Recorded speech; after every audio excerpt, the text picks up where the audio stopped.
जय हिंद दोस्तों, आप सभी का स्वागत करता हूं पंडित सर झारखंड यूट्यूब चैनल में। तो दोस्तों, आज के इस वीडियो में हम लोग पढ़ेंगे पिछले 7 दिनों का करंट अफेयर, यानी कि 23 अक्टूबर से 30 अक्टूबर तक के जितने भी करंट अफेयर बने हैं उसमें से टॉप 15 प्रश्न जो काफ़ी इंपॉर्टेंट है और आपकी एग्ज़ाम के लिए ये काफ़ी यूजफुल होने वाला है।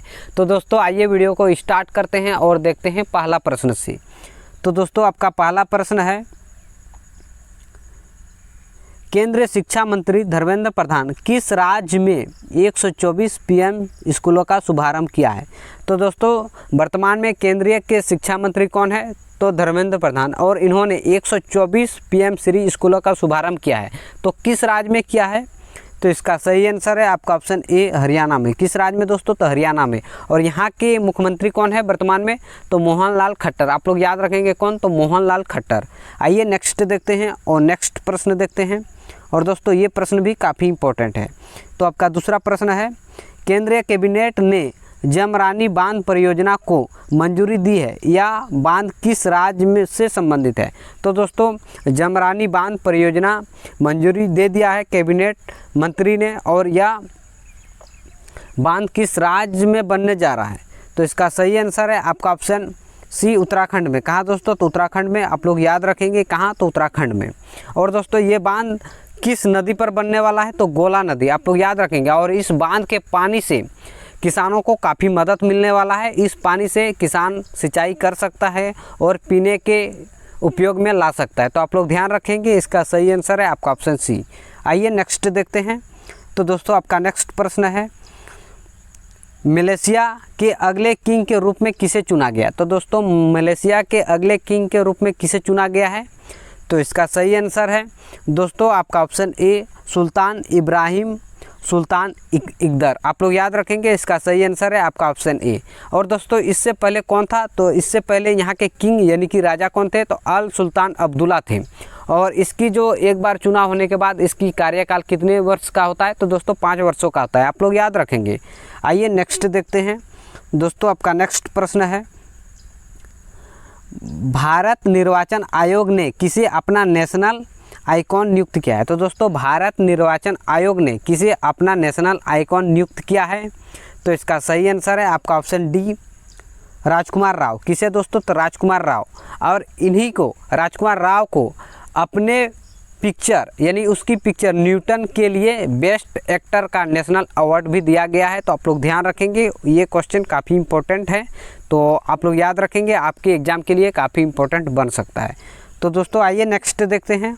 तो दोस्तों, आपका नेक्स्ट प्रश्न है और ये प्रश्न भी काफ़ी इंपॉर्टेंट है। तो दोस्तों, आपका 5वां प्रश्न है, वनडे वर्ल्ड कप इतिहास में सबसे तेज शतक का रिकॉर्ड किस खिलाड़ी ने बनाया है? तो दोस्तों, वनडे वर्ल्ड कप के इतिहास में सबसे तेज शतक का रिकॉर्ड किसके नाम बन चुका है? तो इसका सही आंसर है आपका ऑप्शन बी, ग्लेन मैक्सवेल। किसे दोस्तों? तो ग्लेन मैक्सवेल। और ये ऑस्ट्रेलिया के खिलाड़ी हैं, आप लोग याद रखेंगे। और इन्होंने 40 गेंदों में 9 चौके और 8 छक्के के मदद से अपना शतक पूरा किया है और सबसे तेज शतक लगाने वाला बन गया है। तो आप लोग याद रखेंगे, इसका सही आंसर है आपका ऑप्शन बी। आइए नेक्स्ट देखते हैं। दोस्तों, आपका नेक्स्ट प्रश्न है, भारतीय महिला क्रिकेट टीम का नया मुख्य कोच किसे बनाया गया है? तो दोस्तों, भारतीय महिला क्रिकेट टीम के नया मुख्य कोच किसे बनाया गया है? तो इसका सही आंसर है आपका ऑप्शन ए, अमोल मजमूदार को। किसे दोस्तों? तो अमोल मजमूदार को। आप लोग याद रखेंगे, इसका सही आंसर है आपका ऑप्शन ए। आइए नेक्स्ट देखते हैं। दोस्तों, आपका नेक्स्ट प्रश्न है, भारत के पहले नैनो डीएपी प्लांट का उद्घाटन किस राज्य में किया? तो दोस्तों, भारत के पहले नैनो डीएपी प्लांट का उद्घाटन किस राज्य में किया गया है? तो इसका सही आंसर है आपका ऑप्शन सी, गुजरात में। कहाँ दोस्तों? तो गुजरात में। आप लोग ध्यान रखेंगे, इसका सही आंसर है आपका ऑप्शन सी, कहाँ? तो गुजरात में। और दोस्तों, नैनो डीएपी प्लांट क्या है? तो दोस्तों, ये जो डीएपी है, जो ये खाद है, ये अब लिक्विड फॉर्म में यहाँ बनेंगे। तो आप लोग ध्यान रखेंगे, यानी कि 10 बोरा डीएपी यानी कि खाद में जितना इसका जो फ़ायदा करते थे, जितना किसानों को फ़ायदा होता था, उतना ही फ़ायदा 10 बोतल, आप लोग समझ रहे होंगे, बोतल का जो लिक्विड फॉर्म लाएंगे, यानी कि लिक्विड में रहेंगे आपका जो खाद, उसी खाद को आप वहाँ अगर खेतों में देते हैं तो उतना ही फ़ायदा मिलने वाला है किसानों को। यानी कि कहीं ना कहीं यदि आप 10 बोरा खाद लाते हैं तो कहीं ना कहीं आपको गाड़ी की ज़रूरत पड़ता है, लेकिन आप 10 बोतल यदि आप DAP लाएंगे, खाद लाएंगे, तो आपको गाड़ी की ज़रूरत नहीं पड़ेगा। आप किसी से भी ला सकते हैं, आप एक बाइक के डिक्की में भी भर के ला सकते हैं। तो इसका सही आंसर है आपका ऑप्शन सी, गुजरात। आप लोग ध्यान रखेंगे। आइए नेक्स्ट देखते हैं। तो दोस्तों आपका नेक्स्ट प्रश्न है और ये प्रश्न भी काफ़ी इम्पोर्टेंट है। बंगाल की खाड़ी में उठे चक्रवाती तूफान हमून को किस देश द्वारा नाम दिया गया है? तो दोस्तों बंगाल के खाड़ी में उठे थे एक चक्रवाती तूफान जो काफ़ी चर्चा में रहे थे, हमून। तो इस नाम को किस देश में दिया? आप लोग याद रखेंगे, हमून जो है ये नाम किस देश ने दिया? तो इसका सही आंसर है आपका ऑप्शन सी, ईरान ने। किस राज्य में? तो ईरान में। और दोस्तों ये चक्रवाती तूफान कब उठे थे? तो ये उठे थे 25 अक्टूबर 2023 को। आप लोग ध्यान रखेंगे। आइए नेक्स्ट देखते हैं। दोस्तों आपका नेक्स्ट प्रश्न है और ये प्रश्न भी काफ़ी इम्पोर्टेंट है और ये प्रश्न कई एग्जामों में पूछा भी गया है। तो दोस्तों आपका प्रश्न है, संयुक्त राष्ट्र विश्व विकास सूचना दिवस प्रतिवर्ष कब मनाया जाता है? तो दोस्तों संयुक्त राष्ट्र विश्व विकास सूचना दिवस कब मनाया जाता है प्रतिवर्ष? तो इसका सही आंसर है दोस्तों आपका ऑप्शन ए, 24 अक्टूबर को। कब मनाया जाता है? तो 24 अक्टूबर को। और ये संयुक्त राष्ट्र विश्व विकास की स्थापना कब हुआ था? तो 1972 को हुआ था। आप लोग याद रखेंगे। और पहली इसका जो दिवस यानी कि संयुक्त राष्ट्र विश्व विकास दिवस कब मनाया गया था सबसे फर्स्ट में? तो दोस्तों मनाया गया था 24 अक्टूबर 1945 को।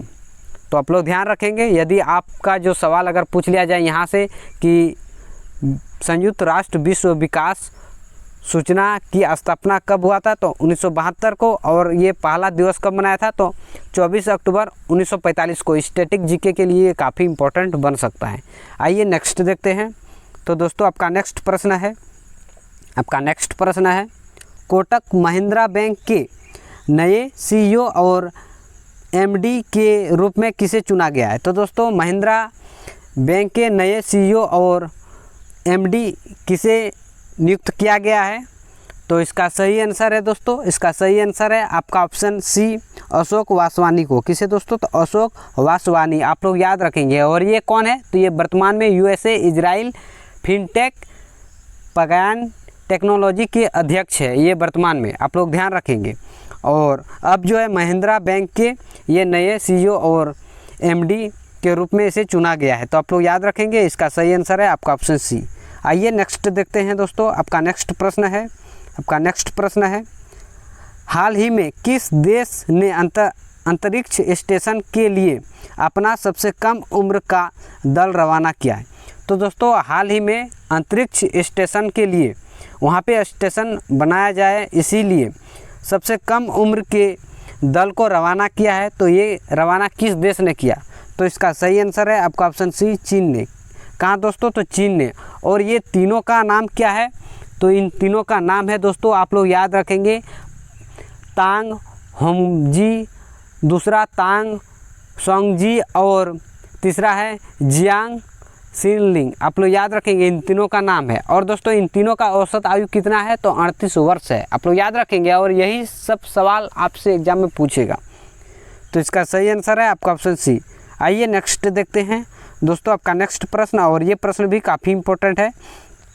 तो दोस्तों आपका प्रश्न है हाल ही में कौन सी राज्य सरकार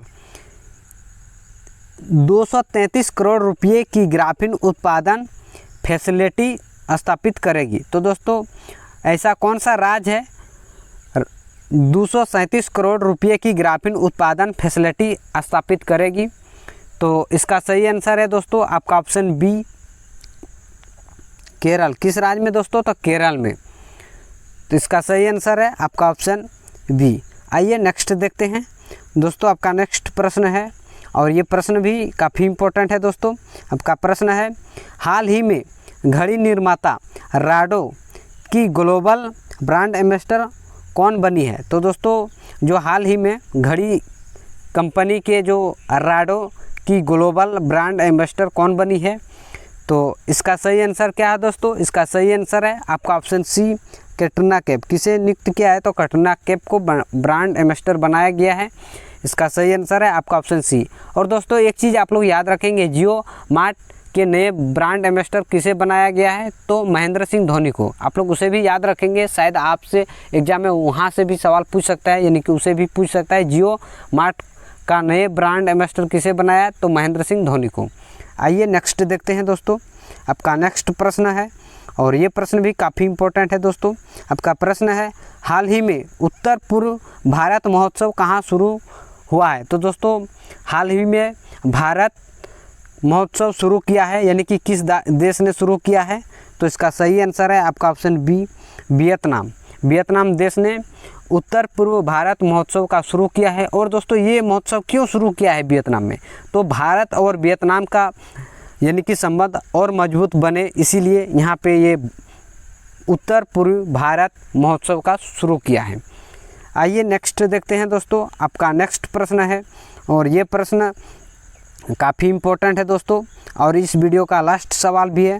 तो आपका प्रश्न है, हाल ही में किसे फ्रांस की महावाणिज्य दूत उपाधि से सम्मानित किया है। तो दोस्तों हाल ही में फ्रांस ने सम्मानित किया है महावाणिज्य दूत की उपाधि देकर, तो किसे सम्मानित किया है, तो दोस्तों इसका सही आंसर है आपका ऑप्शन सी, ऋचा चड्ढा को। किसे सम्मानित किया है, तो दोस्तों ऋचा चड्ढा को। और ये कौन है, तो ये हिंदी मूवी की अभिनेत्री है, तो इसे सम्मानित किया है फ्रांस ने, महावाणिज्य दूत उपाधि से सम्मानित किया है। तो आप लोग याद रखेंगे, इसका सही आंसर है आपका ऑप्शन सी। और दोस्तों ये रहा आपका आंसर।